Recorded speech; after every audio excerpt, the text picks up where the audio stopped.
Yes, in terms of the process for the requesting the drawdowns outside of the liquidation period, we certainly recognize that there are going to be some circumstances where recipients are unable to complete those drawdowns in a timely manner. And in those cases, if it is outside of that 120-day liquidation period, recipients must submit a prior approval request to the ICGMS before submitting the payment request in PMS. So that prior approval request and laying out the process for everybody, because it is a little bit convoluted, where you'll submit that prior approval request to the IC, justifying the drawdown, the amount, and that information. And then once it is approved, so concurrent to the IC approval, they will be notifying us at Opera that the approval has been made, and then the recipient will submit that payment request in the payment management system. Because payment management system is not able to accommodate multiple points of contacts per agency, what happens then is your request will go through. It is marked as an expired draw request, and then PMS reaches out to us at Opera to confirm if the awarding IC has approved that draw.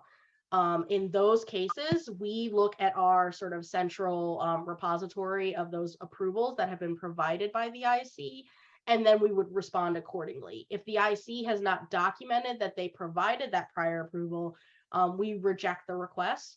And the main thing that we just want to remind everybody is the prior approval has to come first, and then you'll be able to make that payment request if the IC has approved it.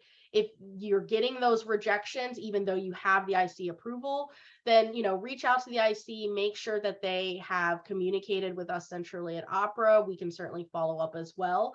And we have recently found out that there have been some cases where PMS, because of some technical issues within their system, they weren't necessarily processing the approvals after we had communicated the approval back to them. We recognize that these challenges have been quite significant for our recipients, and we are working with PMS to get that resolved. But just certainly reach out, and you can always contact the awarding IC, who can follow up with us internally if there is an issue, but you have received that prior approval. We have one final system process update, which is regarding the system recipients use to report inventions and patents resulting from federal research funding per the Bayh-Dole Act. And Kasima, if you could just tell us about this update to iEdison, that would be great. Yes, so as many of you may be aware, iEdison was actually started in ERA back and maintained by NIH since 1995. And that system is actually going to be transitioning over to the National Institutes of Standards and Technology, or NIST, under the Department of Commerce this summer.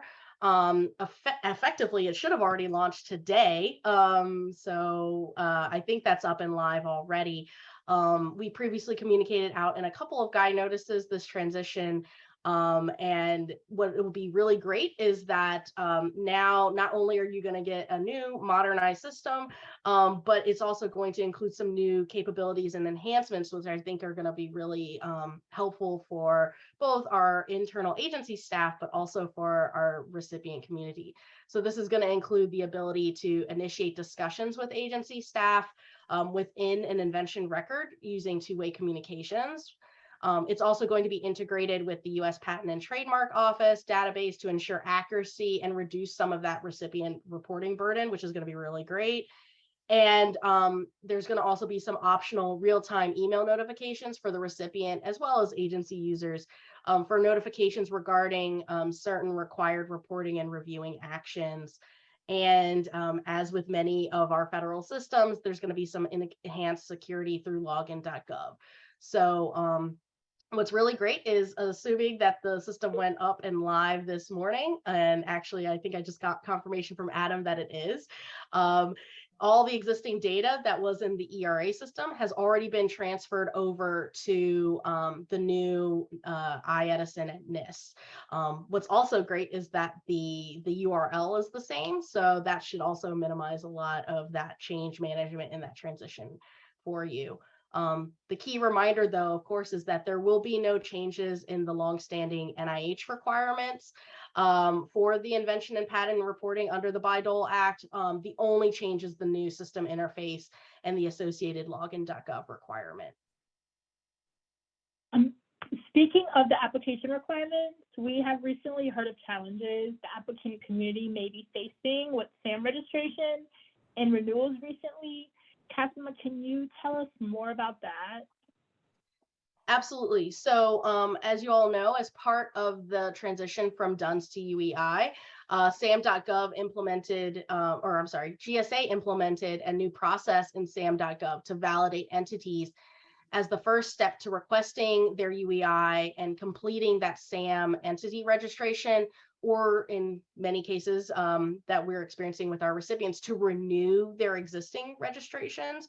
However, due to the high demands on the system, the GSA and SAM are experiencing pretty significant delays in the registration process. Because the system challenges have potential to impact all applications and recipients across the federal government, NIH is making an exception to the late application policy until this issue is resolved. So the guide notice that is linked on the slide is the one that outlines this exception. So if an applicant entity does not have a current SAM registration or renewal at the time of the application submission due date, NIH will accept late applications within the 2-week late window as long as the entity has submitted all of the registration and renewal documentation prior to that due date. So the entity does need to include in the cover letter all of the associated documentation, such as the confirmation email and screenshot demonstrating that those materials were submitted prior to the due date. On the slide, we outlined a couple of automatic extensions that are being granted to entities that are currently registered in SAM that of course are experiencing issues related to the renewal. I don't have the updated information at this time, but my understanding is that SAM and GSA are already in discussions about some additional extensions.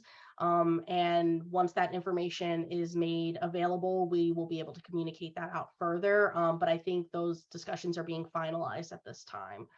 And as a reminder, at this time, organizations that do not have an active SAM registration cannot be issued an NIH award. So while if you're already registered in grants.gov, you will be able to submit your application. We would not be able to make the award until the SAM registration issue is resolved.